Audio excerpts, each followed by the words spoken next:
सुप्रभात, नमस्कार, राम राम। अच्छा, 2 बार राम राम इसलिए कि बहुत सारे लोगों को पता भी नहीं है कि 2 बार राम राम पहले क्यों बोला जाता था।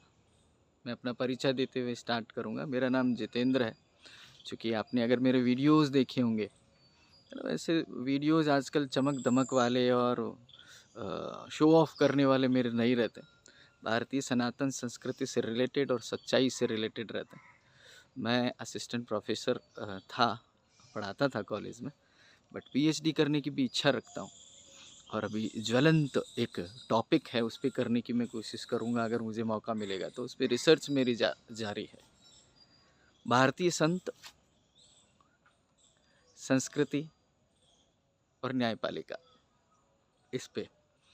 और कुछ मुझे हेल्थ रिलेटेड भी अच्छी बातें करने का शौक़ है। तो ओमकार हेल्थ मेरा उस इसका नाम है, इस ग्रुप का।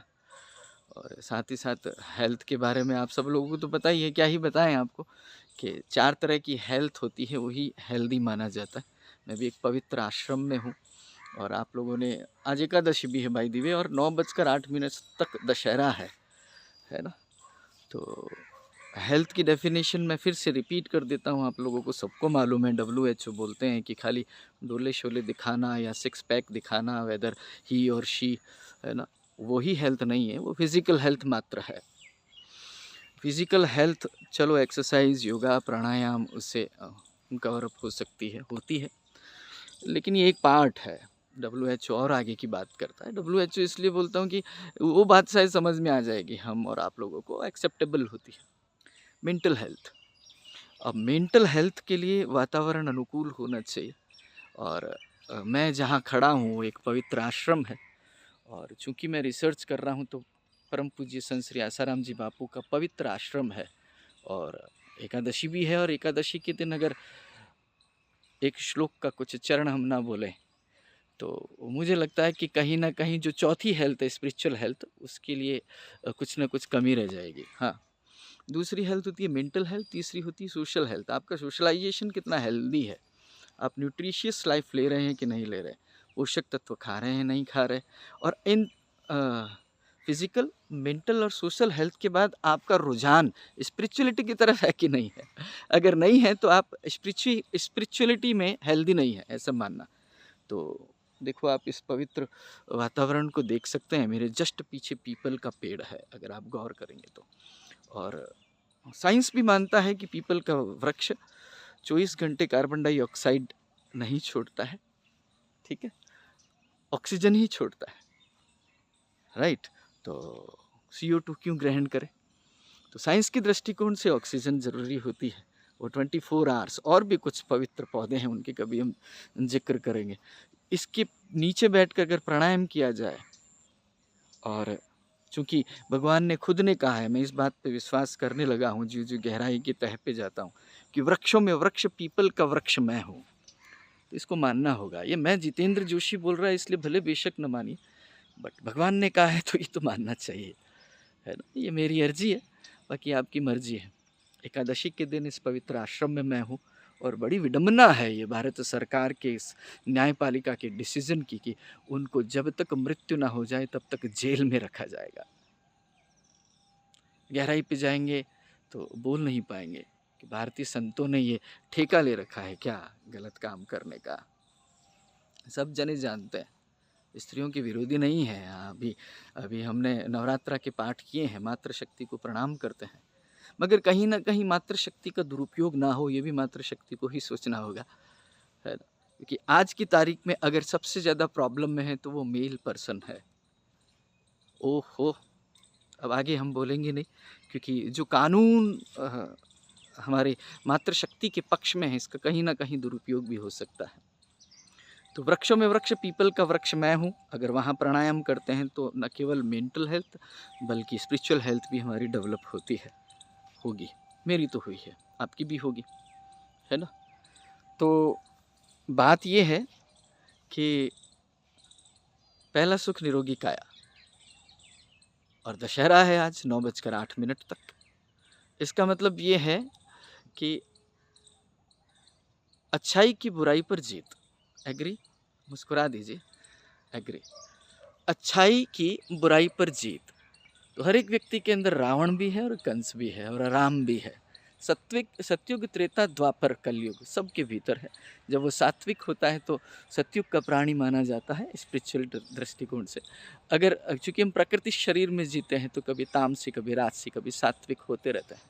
तो क्या आपने और मैंने सेल्फ एनालाइज किया कि मेरा रावण क्या है? काम, क्रोध, मद, मोह, लोभ, उसका दहन हुआ कि नहीं हुआ? पुतला तो हम हर साल जलाते हैं।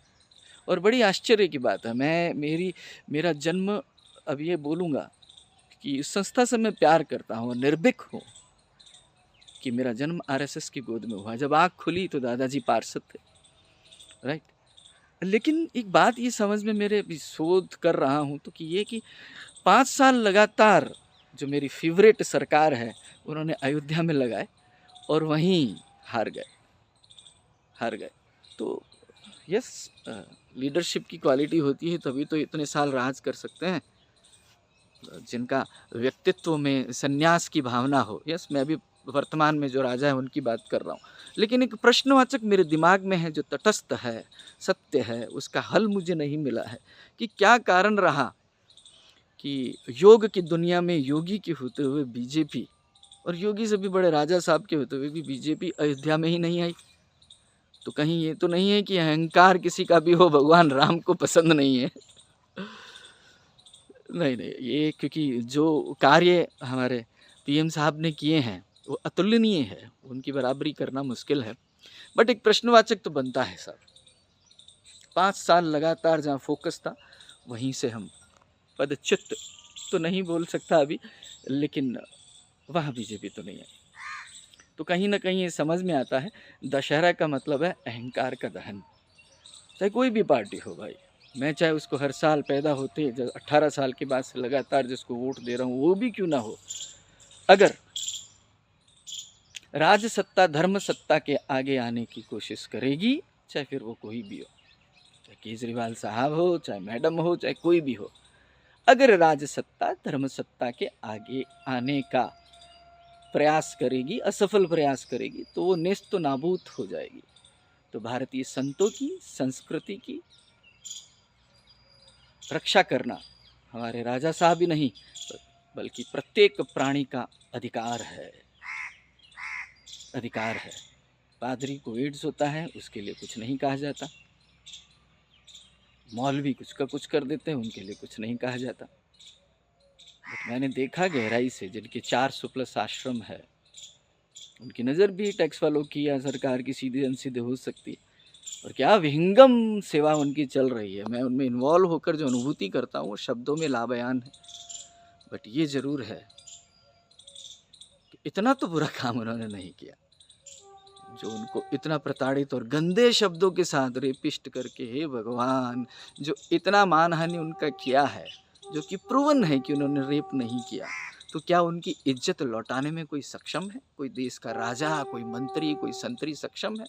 और याद दिला दूं कि नानक जी को भी शायद जेल में डाल दिया गया था, कबीर जी को भी कैद कर दिया गया था, बुद्ध भगवान के बगीचे में प्रोस्टिट्यूट के टुकड़े कर करके डाल दिए थे, और मीरा को तो जहर दे दिया था, सुकरात को जहर दे दिया था, ईसा मसीह को क्रॉस पे टंगा दिया था, और 90% जैसे अभी इन संतों पर कुठाराघात करते 90% लोगों ने पत्थर भी बरसाए होंगे। लेकिन ये बात भी सच है कि शरीर मर सकता है, सत्य प्रताड़ित हो सकता है, पराजित नहीं। शरीर मरने के बाद भी आत्मा अजर अमर अविनाशी है। दशहरा की शुभकामनाएं। अपना अहंकार हम और आप देते हैं तो भगवान तो अंदर अटखेलियाँ कर ही रहा है। फिर से बहुत सारी शुभकामनाएं सभी के लिए।